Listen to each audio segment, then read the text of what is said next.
Please be seated.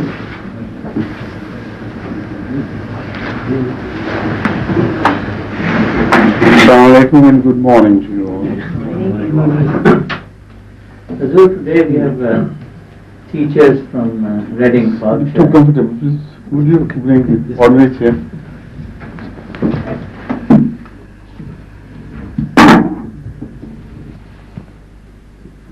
You could use that, if you like. I've taken a spot. Yes, please. We are just saying that we have teachers from secondary school from Reading, Berkshire today. All of them?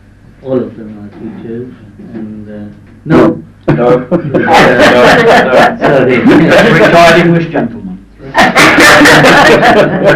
But Margaret, Mrs. Baker, will introduce you to all of them. Because she's organizing that. Everybody. Your Holiness, this is Rosemary Schools, Bob Thompson, Alex Sample, Dorothy Coleman, Jean Arnott, and Peter Coleman. Pleased to meet you. Thank you so much for coming. So, And they come across a lot of students, and they have a lot of questions. right. I said this should be the best opportunity if they wanted to ask any questions and have their clarification. Inshallah. You're most welcome, as you please. Thank you. I should like to ask, how do you think that we could help our children best, those who feel the pressures of living in two cultures? You see, this is the crucial question regarding culture itself. Unless we understand what culture means and how far accommodative the very culture in itself can be, how it is made, the factors which mold cultures, we can't answer this question without going into better, wider understanding of the word culture.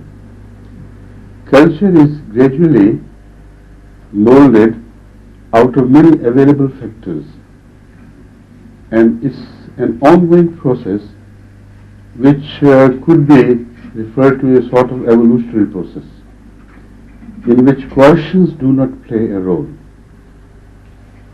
Natural selection perhaps is the more important factor in designing cultures and adopting certain features. This can be done best in free societies of free options. Wherever there are restrictions, either from the non-religious forces or from religion, the cultural progress comes to a standstill and it remains fixed within a certain pattern. Look at the history of Christianity and the role it played in Europe. As long as Christianity remained dominant and domineering in deciding the cultural behavior of our people, there was no cultural progress. But when at a certain stage of, let's say, Renaissance, a practical rebellion took place against, not Christianity I should say, but the misconceived Christianity or over interference of religion into human social patterns. From then on, the culture begins to take shape on a different pattern altogether, and freely so. In this, just one single ethnic group does not play a role, not always. The British culture has its influences from the north. Those who ruled Great Britain, except the western part, Wales and the areas in the west, which remained adamantly resistant to the northern influences, which came from, let's say, nobles from Norway and Finland and others.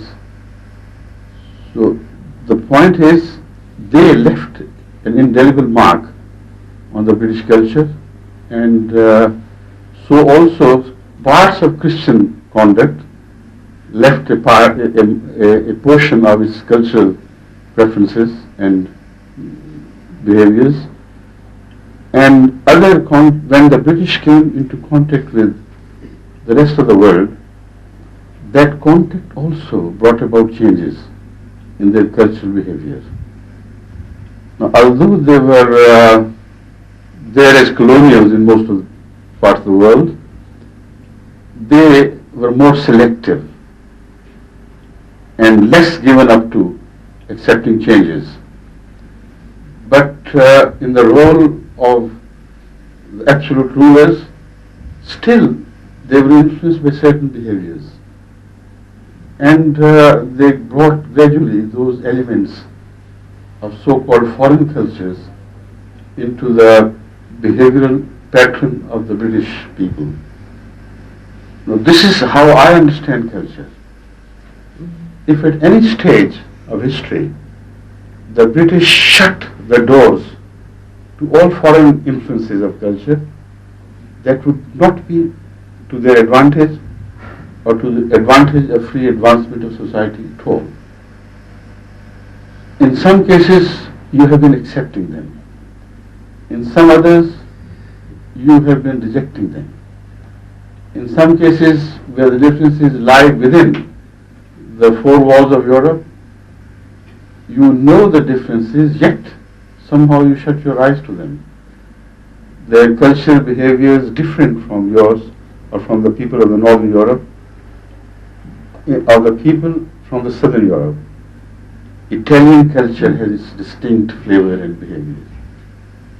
Spanish culture has its own distinct behavior. And they have been keeping loyal to those cultural values wherever they went. Like the Chinese. There are certain people, who are very sort of partial to their own ways of life, and they build protective insulating cells around them. That is why the Chinatowns, the Italian townships, although they are not called Italian, but they somehow gather together to make an area of predominantly Italian flavor. But they are accepted. The cultural differences are never highlighted. Their children also face certain problems, and the other children's where there is a mix-up, and there always is some mix-up because perfect insulation is not possible. They face the problems, but nobody raises an eyebrow. But when it comes from an area which is supposed to be inferior to the area where you belong, there the latent racism begins to work and it becomes operative. But under beautiful excuses and wonderfully disguised phrases, they say, poor child, he's from Pakistan. He is prevented from bathing nude in the presence of other children. How odd he would feel. Why not permit him to do? And is it the parents who are playing their restrictive role in this? So all these questions, as you come across, seem to have some logic. But when you study the issue of culture as such, and understand it in relation to its progress and evolution and development in history, then you will come to find that these questions are too small and practically meaningless. Let them have the right of feeling free to live, to dance with others or not to dance with others, to bathe with others or not to bathe with others. What difference would it make?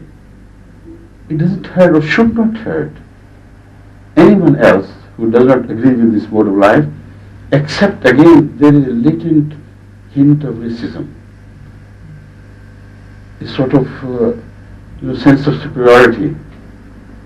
They have come to our country and they don't give in to our ways of life. while they never themselves consider whether this part of the culture, this part of their culture is in itself good or bad for them. Such issues could be raised. Maybe if you had given a free hand to foreign cultures to flourish together with a free choice, maybe you could learn some from them instead of forcing them to learn it from you. I remember when at that time it was not a very serious issue when I was a student here in between 1955 and 57 at the University of London. There I was very fond of squash, and naturally, even before or after the game, you would take a bath. Before, to keep others safe from your contaminations, and after that, naturally, from your own contamination, yourself, perspiration and things. And every time I went there, everybody else was stark naked. And sometimes there were also no available curtains for anybody to draw across if he felt embarrassed. So what I did, I took my own very large bath towel and always hung it in front of the small shower room which I used. People in the beginning, used to raise their eyebrows, what was happening? Yeah. But you'll be surprised to learn that after a passage of time, there were many students who joined me, and they stopped bathing in the presence of others. Now, when you go deeper into the psychology of this, then you realize that it was evolution of human society which gradually added the elements of coyness and shyness which was found absent in the animal kingdom. So the first direction of civilization was definitely towards covering yourself, behaving differently in public while feeling free at your own home, and within the home circles behaving differently in the presence of children and when they were not present and so on.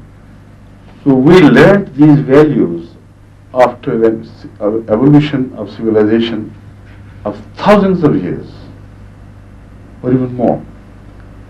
Yet when we reach a stage where suddenly a voice is raised that you are at liberty to do whatever you like, all these meaningless things, where religion plays less and less role in your moral life, then these restrictions are chucked away as the remnants of the past, meaningless. But they are not meaningless. And this is the point which I was trying to demonstrate to you, that within their hearts, these boys who were free to continue to bathe naked, there was that element of the cultural preference. They did feel that I was right. They should not be seen by every other ABCD while they were bathing, because there are areas where you feel will genuinely want to be more private. And this is still found in your behavior of going to toilet, public places or toilets, etc., which is becoming less and less restrictive and meaningful, particularly in America. The level of doors is being raised so high now that any man with shorter stature could see across as to what was happening within. But they don't care. So are we moving in the right direction or not? This is the question. And my advice to the Western societies, wherever I go this question is raised, of course, is to be more large-hearted about it. Let these boys and girls stick to their values. If your values are more powerful, they will ultimately be influenced. If you have to learn something from them, then learn it freely. Don't restrict yourself. So this is the answer to this point. Thank you. May I ask you, I hope you won't think this has latent racism in this question. It is to do with culture as well. Why in Islam do you exclude the healing power of music from the education of young children? Now this is again a very interesting and important question. The healing power of music is good, but also there is the other side of the picture, which diverts our attention to the destructive power of music as well. Any creative instrument has two ends, either positive or negative.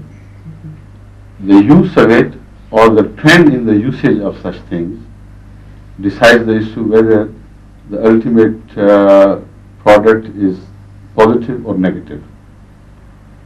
With relation to music, for instance, first of all, let me tell you that Islam has not forbidden the use of music as harshly as understood by the people. It was the preference of Hazrat Muhammad not to promote music in a society which was being reformed from the uncivilized ways of the ignorant Arab. Their music and drinking were the two largest, the most powerful factors in leading them to the promiscuous life to which they were used. They would go always together. In all the public fairs of Arabia, you would find these two things, music and poetry, etc., of course, read with it, and wine. This resulted in a society which was extremely permissive. And the Holy Prophet wanted to bring that society back to a sense of responsibility and discipline. So Islam forbade drinking alcohol. This was from God. But Islam does not forbid music because there is no such verse in the Holy Quran. So the issue of music is a different issue from that of wine.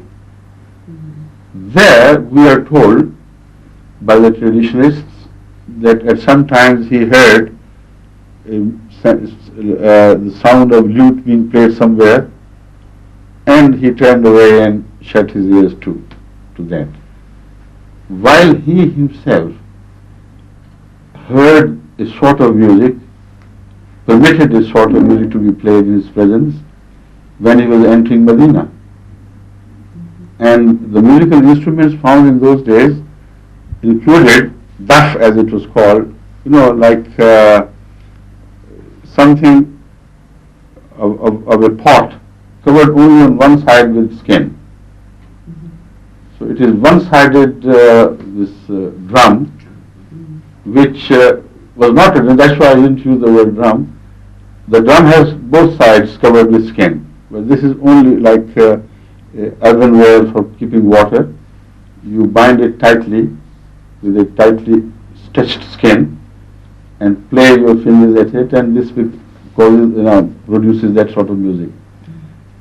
As he was entering Medina, that music was being played, and girls were singing the songs of welcome to him. That, oh, the holy reformer, the divine reformer, you have come, you have dawned, you have risen like a moon from the horizon, and so on and so forth. And he didn't take exception to that. Similarly, later on, gradually in the history of Islam, music was in fact encouraged and used for creating some noble sentiments relating to religion and God, and it helped the expression of love to God and the godly people, and that is why the qawwali you sometimes hear on television is always played with music. So in Indian culture it developed differently, with music playing a greater role. In some other cultures this was depressed. And the same injunction, shall we call, or a suggestion, a strong suggestion by the Holy Prophet, it is not an injunction in the sense that if you play music or listen to music, there is no punishment mentioned in the Quran or Hadith for that anywhere. So technically speaking, this can't be called injunction. So that is why I hesitated a little bit in choosing my words and came to a strong suggestion. So the role of music in Islam lies in the area of that strong suggestion, which should be respected if you love the Holy Prophet, and should be respected because he must have done it for your own sake. That is the philosophy behind it. But it is not altogether forbidden. And the forms, some forms of music were permitted even then, as I have just told you. So different countries showed their behavior, musical, in relation to music differently, while they were all Muslims.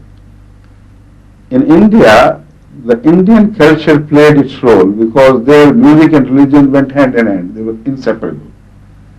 So that is also a demonstration of how culture should be treated.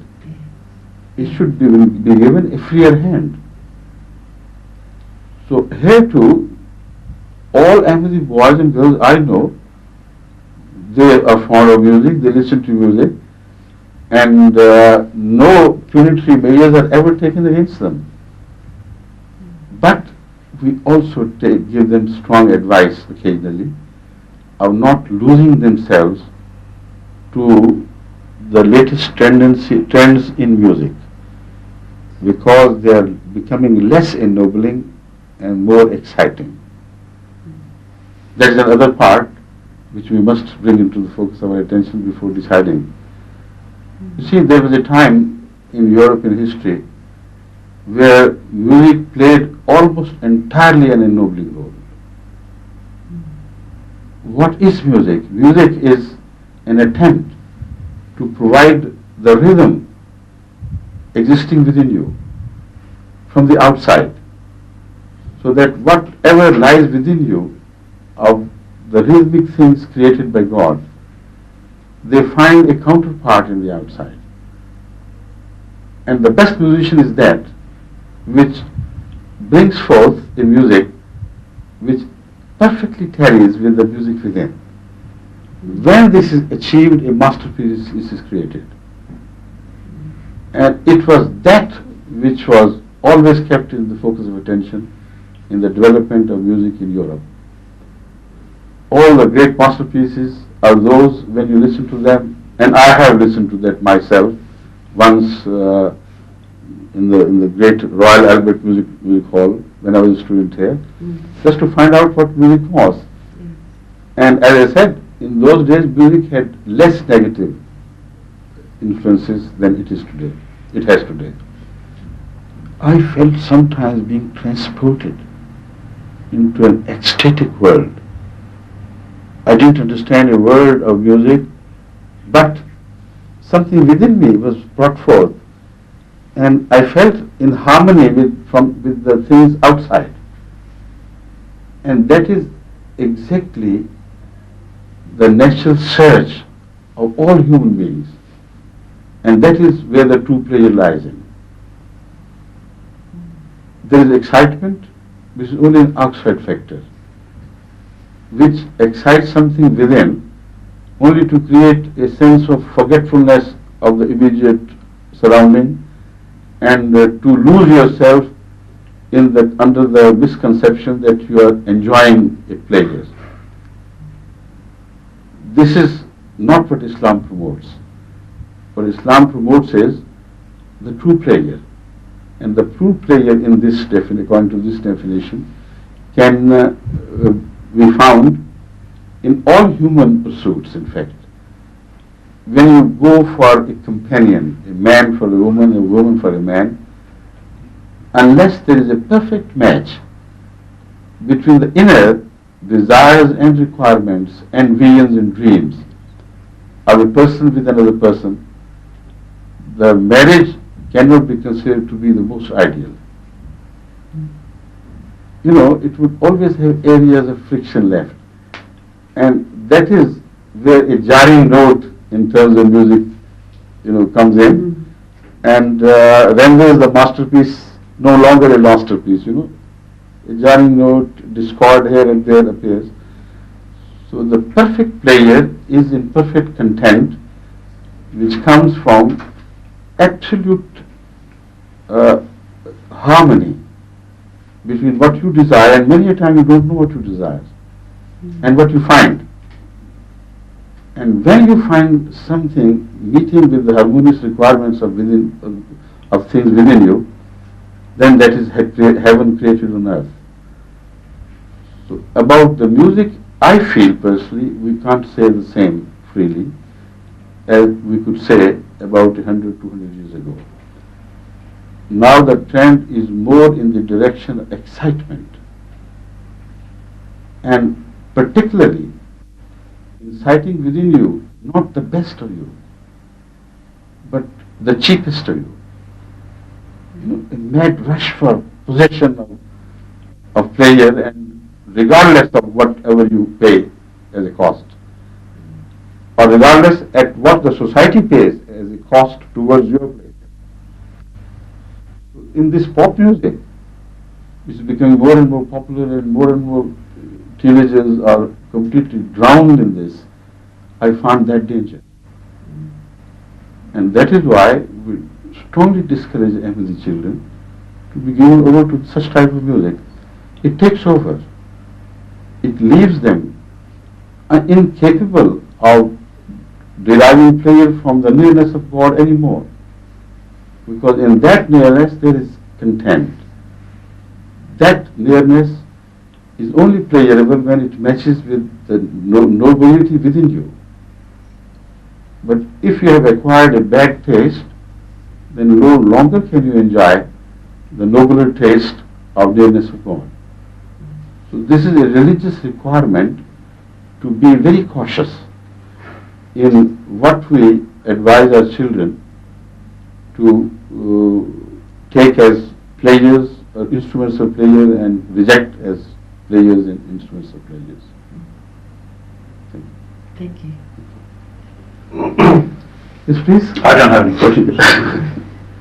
It's an observation really I've got to make here, Please. When, well, I'm still a teacher, almost not a teacher anymore. I used to become very concerned about the girls, Muslim girls, and their behaviour, especially if their reputations were being spoiled by the behaviour, slapping on makeup, or flirting with the boys, and making themselves cheap. I think that, because it really was making themselves cheap with the boys. I felt it was my duty to interfere and say stop. I became very unpopular. Excellent. I felt it was my duty, but not everybody. Some opinions were that if Muslim girls want to become westernised, let them go ahead. But I felt I had to stop that because it was. I think you are speaking my language and my heart. That is how we should do to others. We should realize where their safeties and the happiness of their future lies, and we should let them know.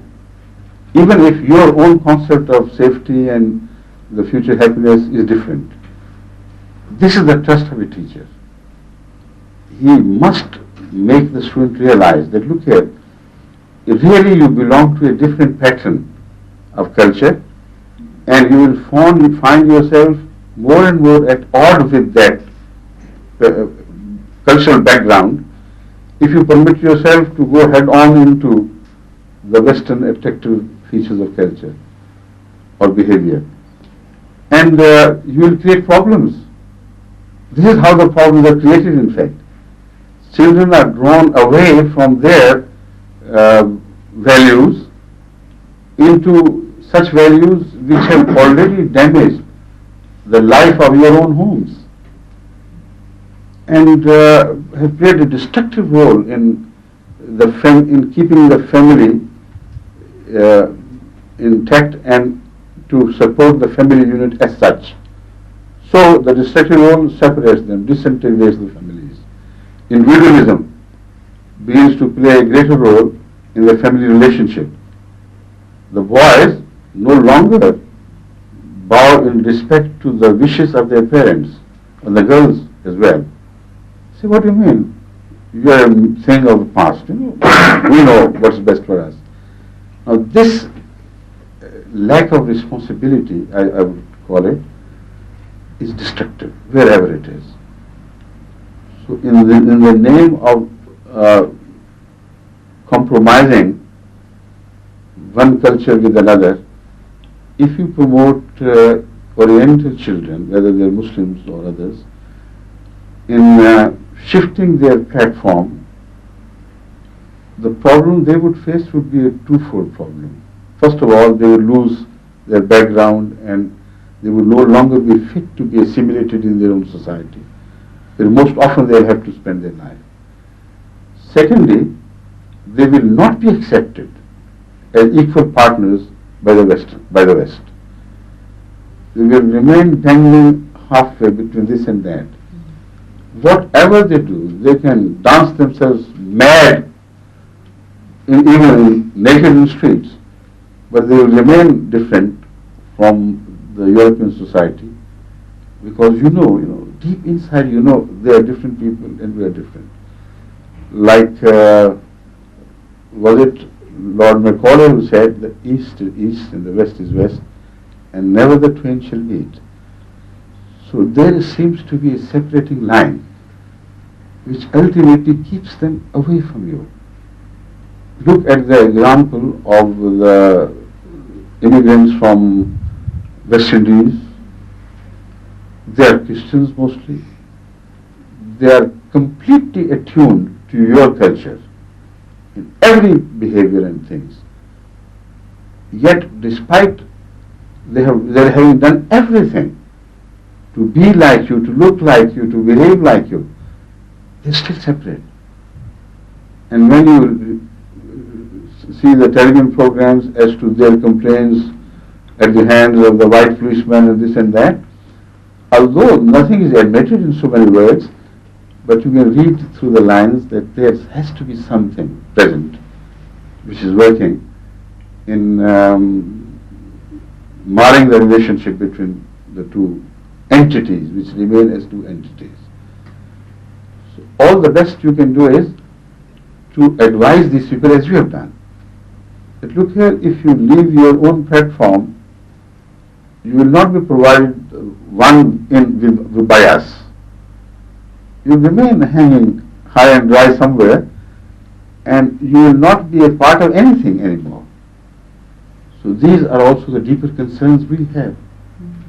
That is why, although we, in Ahmadiyya, we are very liberal with our children as compared to other Muslim societies, which go to the extent of beating them and cursing them and threatening them with death and things if they go astray according to their vision. We don't do that. We just advise them. And this is what is one of my daily duties. Some girls, when they begin to behave differently, and the parents have no control over them, I tell them not to curse. Only send them to me, and let's have a free dialogue.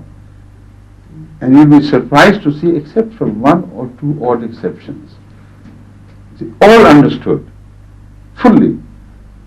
And of their own free accord, they said, yes, we were wrong and we are returning back to the values of Ahmadiyyat as it inculcates. When I say Ahmadiyyat, I mean Islam as understood by Ahmadiyyat, not Islam as understood by others. So my tribute to you for your... Do you ask the schools to be aware of these problems? Because it was just by chance that I took it up. Yeah, that's right. Are schools aware? You see, once, Schools are aware of this? not once, but sometimes, some groups from different schools visit the London Mosque, and they raise similar problems, and we answer them whether to their full satisfaction or not, that's a different issue. But I'm not always available anyway. But whenever I visit the different countries of the world, these problems are always brought out.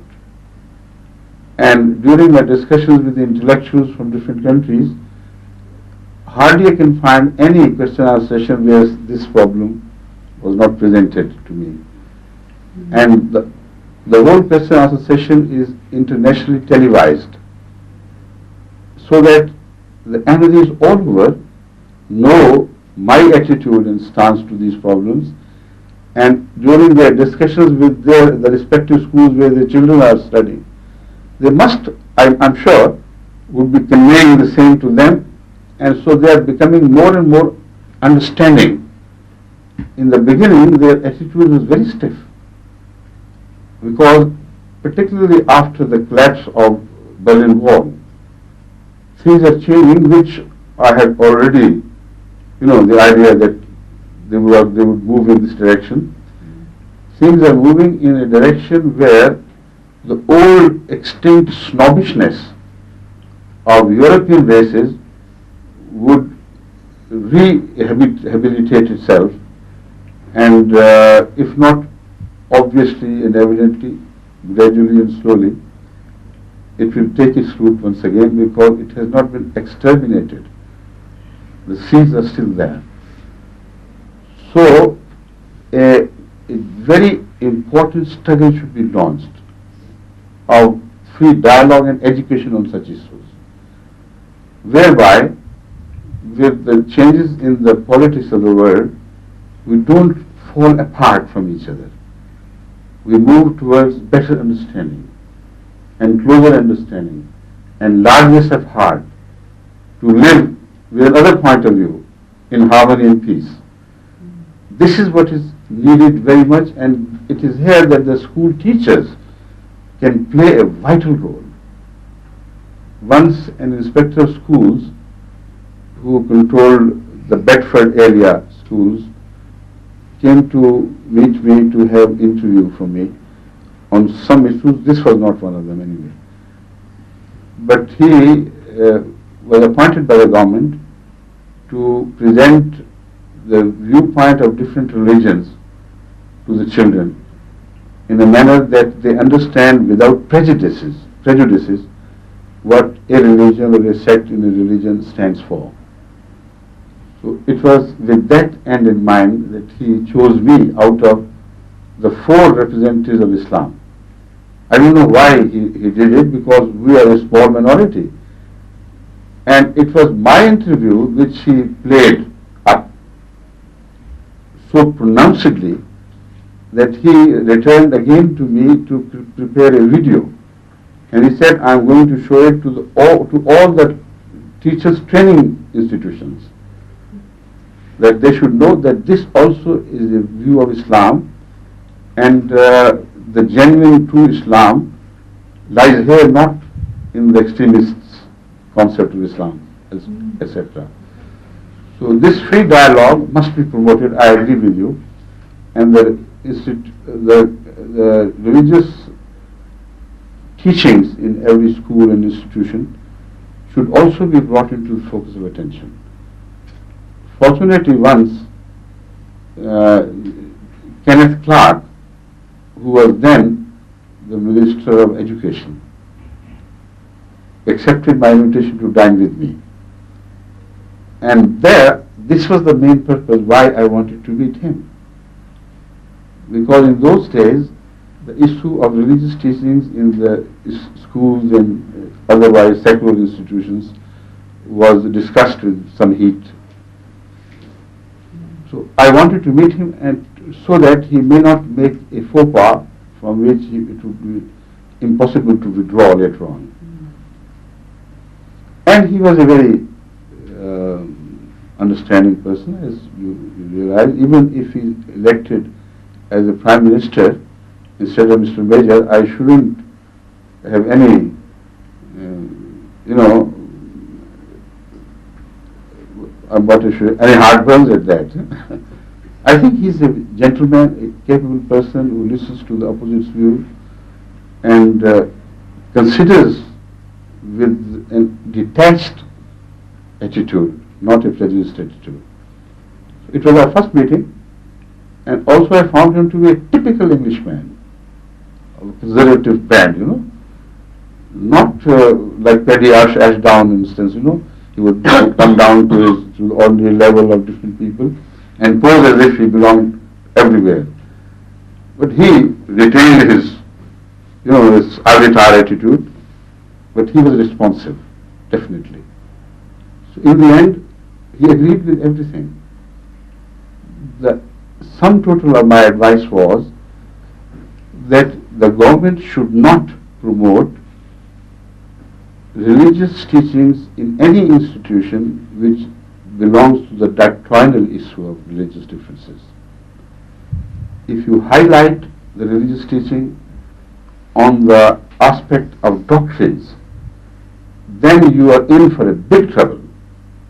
It will go on bifurcating and splitting and shattering the peace of the society. But if you insist on only the moral aspect of religious teachings and promote this attitude and invite all religious leaders, whether they're Hindus or Sikhs or Buddhists or Muslims, there will be no danger to your society. Because the moral teachings is, with the grace of our God, is a unifying universal factor of all religions.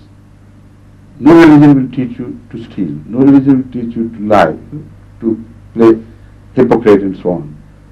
I said, bring them together, let them join their forces and educate your young boys and girls unitedly to create a better effect so that your future society is safe from the present trends of becoming more and more criminal and less responsible.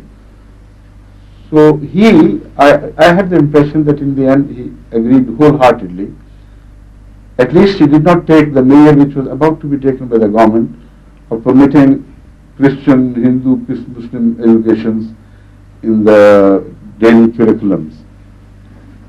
But as far as the moral aspect is concerned, I didn't find it practiced later on in any way, implemented later on in any way. But this is essential. Please. Yes. I'd like to make an observation, really. A perception of Islam is that men make the rules, women obey them. In other words, it's a patriarchal society. Now, this is a general observation, but it is a view that's quite widely held. Now, it does come up in school, and it comes up with Islamic girls in the sixth form level, so they are really young women, they're 17, 18 years of age. Some of them do feel that they are treated as second-class citizens within the family, and do feel that their wishes are given less recognition than those of their brothers. And certainly in school, some of the Muslim boys do treat women with scant respect, and some of them certainly do treat the Muslim girls as though they were of lower status. Now, this is a generalization, but it is a perception that's held. So could you say something about the role of women within Islam and how far it is true to see it as a male-dominated society? Men call the shots. Now, I think this question, or observation as you put it, has to be taken up right from the beginning to the end, because many reflections are cast in the process of building the question. So unless we take them up one after the other, the question as a whole will not be answered. First of all, remember that religions should be compared with religions, not with secular societies or trends.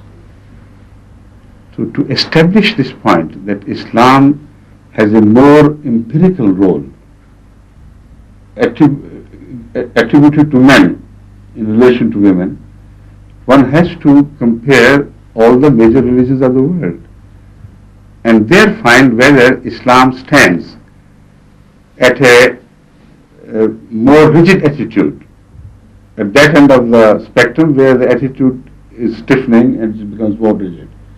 Or it's the other way around. Now, studying the role of men in Judaic religions, Judaism and all their different sects, and Christianity, you will find no role for women, first the song, if you go by the scriptures. Only a secondary or tertiary role. Even you will find no mention of women inheriting the property of their fathers. So this is the exact true picture when you compare religions to religions.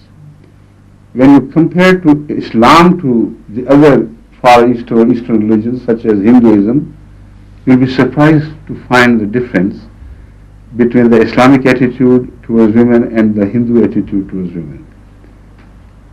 You know, nowadays there is a large problem of many women burnt alive or committing suicide by burning herself, because according to the Hindu custom, that woman had no honor, no self respect for her, no position of respect in the society, just an ordinary small thing which must commit suicide if she is a sensible and, in Hindu mythology, idol, one who respects idols and fears them, you know.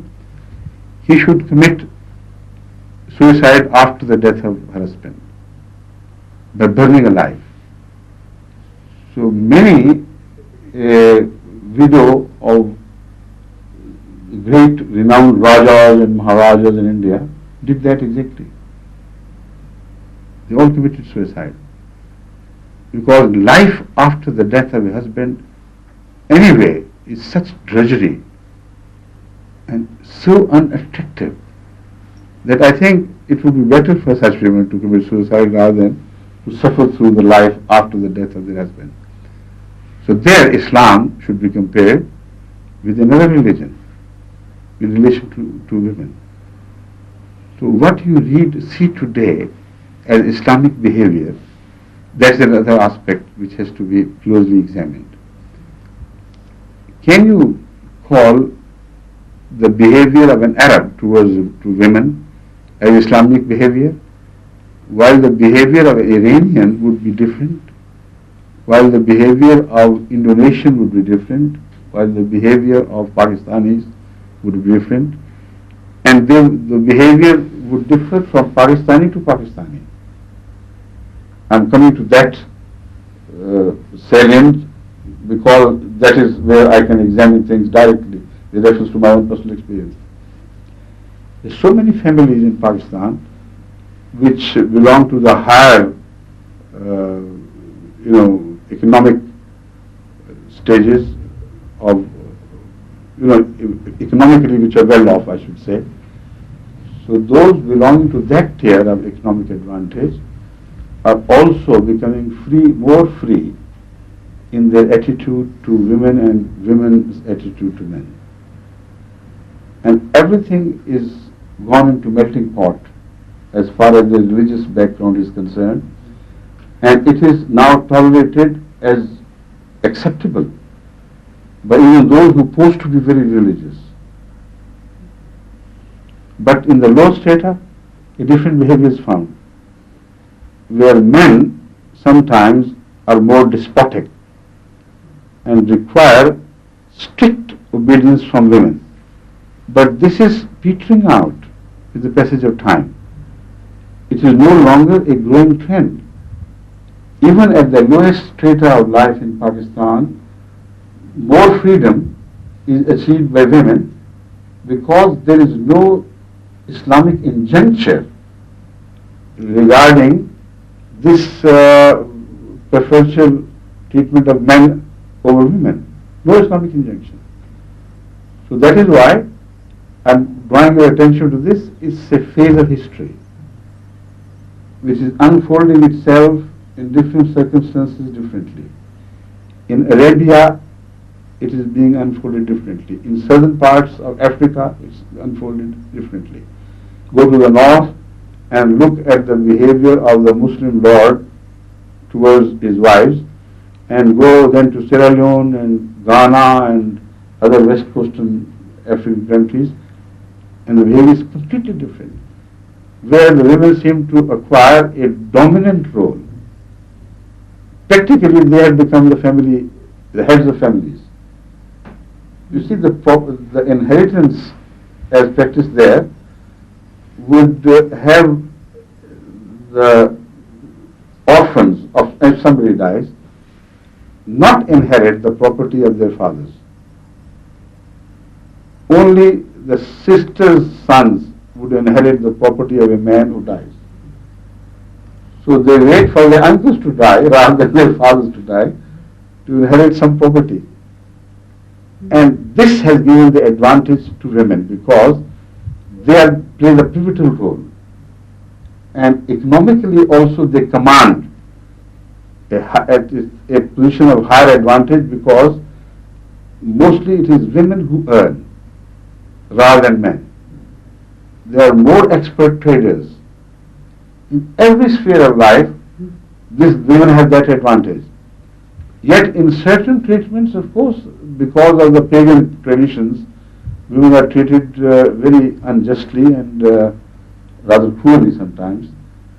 So it was one of my missions to arouse the consciousness of African Ahmadis to this, and to tell them that Islam requires you to behave towards your women so decently and so perfectly in order to keep them always happy and pleased and feel a sense of respect, that you here would depend on everything on women.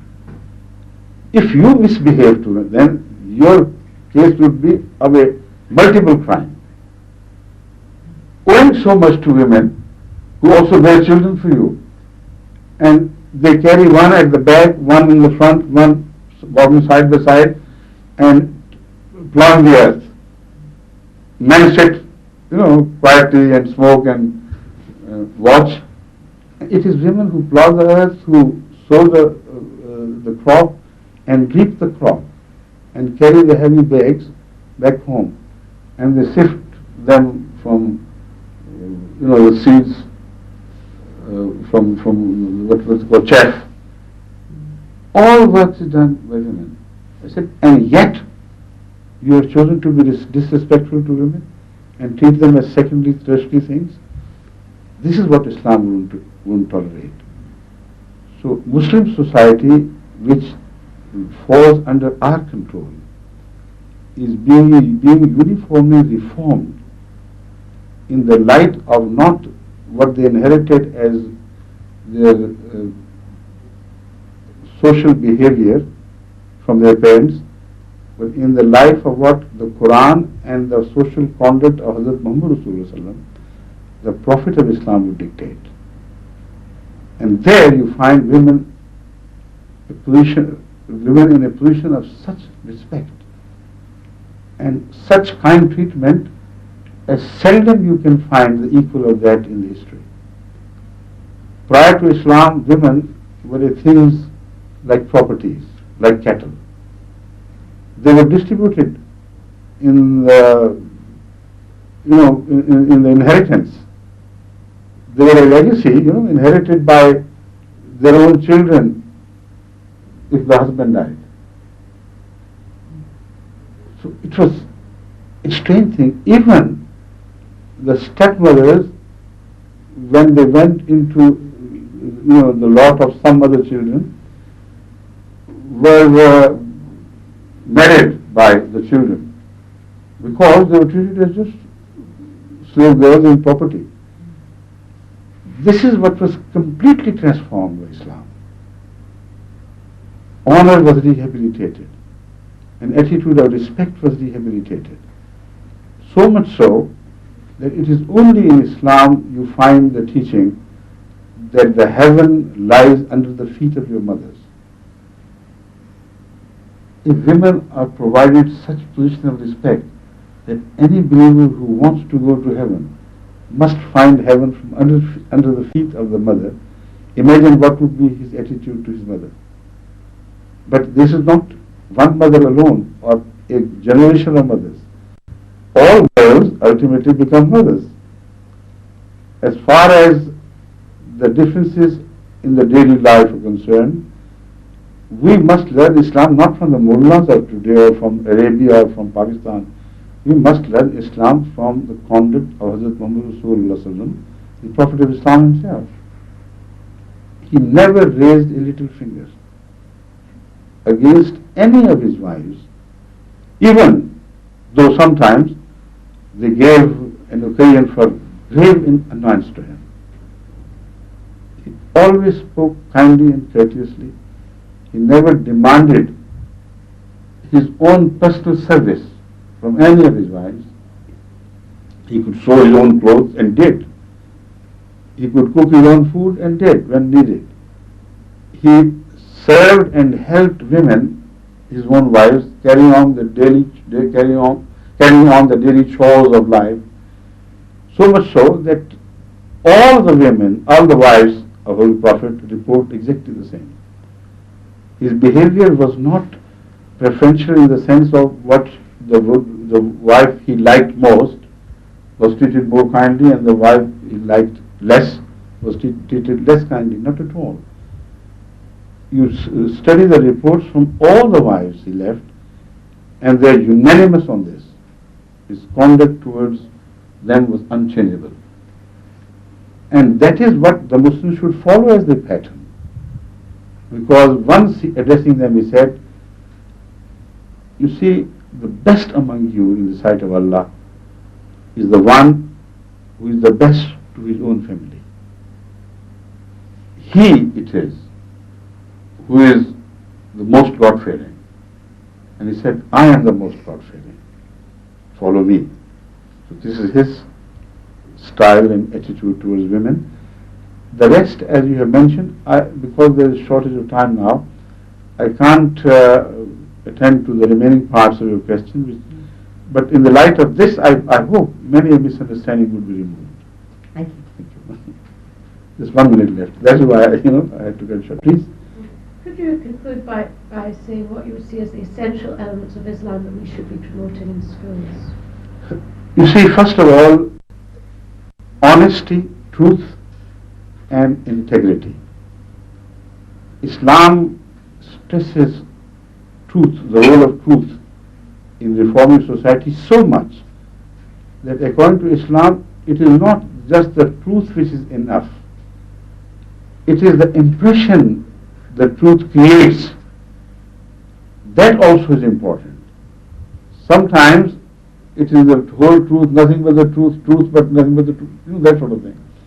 Yet you manipulate it in a manner, the impression created is different. So, according to Islam, the basic principle is that be straightforward enough to convey the impression which is exactly true. So the person who receives an impression must receive it, and this is your responsibility to help him. Receive it exactly in accordance with the reality of life, reality of which you are trying to put across. So this, I think, is the most important thing. I found this very effective in raising up my own children. I emphasize the role of perfect, absolute truth so much right from the beginning that wherever I suspect any misconduct, misbehavior, all I have to do is to ask them and to trust them. It's a beautiful, beautiful relationship of trust. So I detect things and they admit. And then they realize that perhaps they were wrong.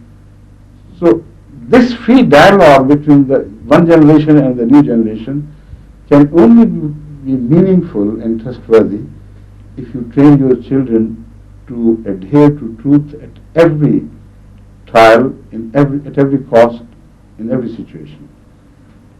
And I think this is what should be highlighted in the children's education, please. I'm sorry that they tell me the time is over, but still we will extend it a little bit, please. I would like Well, to. if I took you correctly, you said that the immigrants from the West Indies had tried to adopt almost 100% to ways in this country. Not everyone, did I say that? No, some. No, yes, many, most. Many, yes. How would you, what is your feeling about the young people who are caught between the two cultures in this country, the young people of Islam? How do you feel they're coping with these very You see, the problem of the West Indians is, unfortunately, has gone out of hand completely. Because it is the American influence on the blacks in their country which has created a new society which belongs neither to their origin nor to the newly acquired values. And that is what they bring. This is what they have inherited. They bring to Europe and England in particular, and this causes a strange problem. You can't, swallow it and can't throw it out either. Something remaining in the mouth. Their problem is much more compounded because of lack of morality. That is the main thing which we suffer from today. The freedom given to Christianity by Christianity was only limited, but the freedom given to them by the American culture knows no bound. So that is why the sense of morality is practically destroyed. With a people who are stronger in physique and more, spontaneous in their reactions. If they are immoral, they always create problems. Even the white children, who have that special trend to respond immediately, without contemplating the consequences, etc., they will always create problems in the home, and they do. So a whole section of a big society which has become a part and parcel of your economy, and also who need for your sports and the glory in the world arena to win medals and so on, they have got this, negative role with them to play. So unfortunately, unless we try to moralize them as well, to educate their children with the universal concept of morality, I think in the immediate future we can't see any solution to that problem. Thank you. Now, as they told me, the time is already over, but they will extend it, find some room for this program in the television program. Schedule schedule. That's right. So thank you so much for coming, and it's a pleasure meeting you, all of you. And Thank you. I have found all of you genuine inquirers, without prejudices, and this is the pleasure of such meetings. It benefits both sides equally. And I'm very happy, and I hope this transfer of dialogue, of attempt to understand each other better, will be productive. Could I make a comment which could be off the record? I'm a little concerned about your comment about the African Caribbean young people. I actually agree with a lot of what you say, but I think we have to remember that they come from a background of slavery, which has a great effect on self-esteem and self-worth, and also the emphasis on sporting achievement, which is to do, to some extent, with being big and strong. It always helps. I would never be a sports person, too small. But, it does help. But I think also there is also the effect of education, where we, as the teachers, have put the emphasis. So I think it's quite a complex issue. I don't know whether Margaret would agree with me. Yeah. I agree with you as well. Absolutely. This is what I was trying to put across during my answer to your question. Their problems relate not only to slavery, but to the overall attitude of the dominant white society towards them. That's right. They live in a sense of, having been deprived of all the rights which belong to them. And they are promoted in the irresponsible behavior rather than, educated to reform. they are promoted as if by unseen hands. But the whole American society knows what's happening, and they want them to continue to misbehave. As such, they will no longer be able to find their true position in comparative life through genuine means of rising through education, through working hard in every field of human achievement. So they are, by this, they are being further pushed down to a society which is closer to the animal way of life rather than a civilized way of life. Even more marginalised. That's right. So they come not directly from America. From America only those blacks come who are already educated, who are an exception to the rule. But you have not seen, I hope, Harlem and the way these people, No, I am concerned. grow like worms Yeah. and vermins. No, I am concerned about the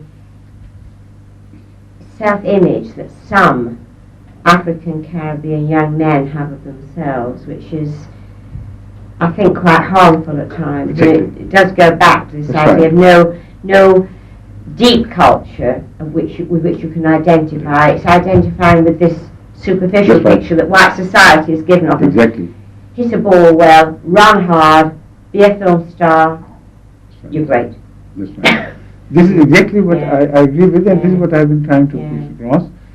You see, the problem with these people is more profound than we can reach. That is the unfortunate part.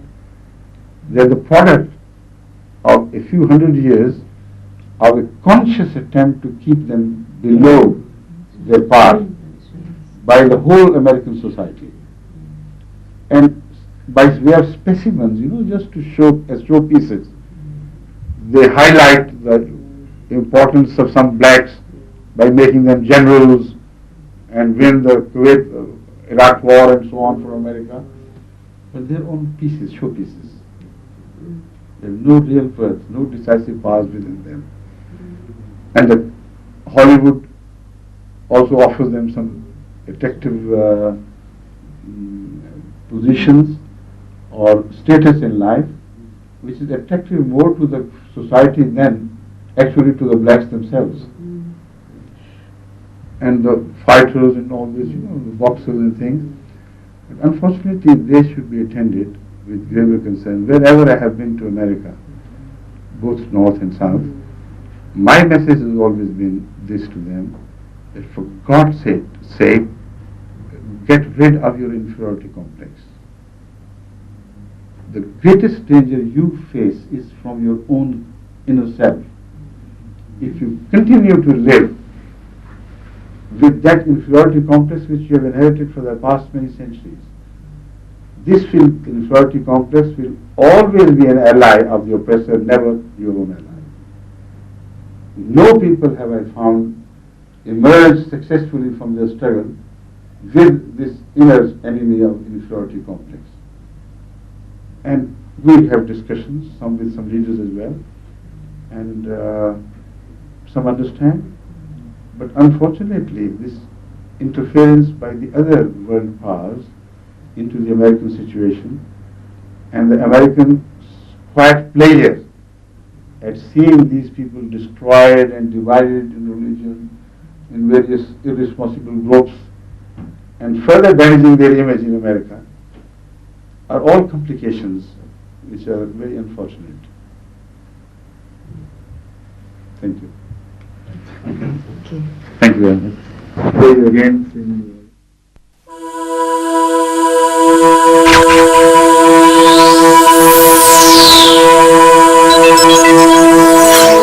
MTA International, reaching the corners of the earth.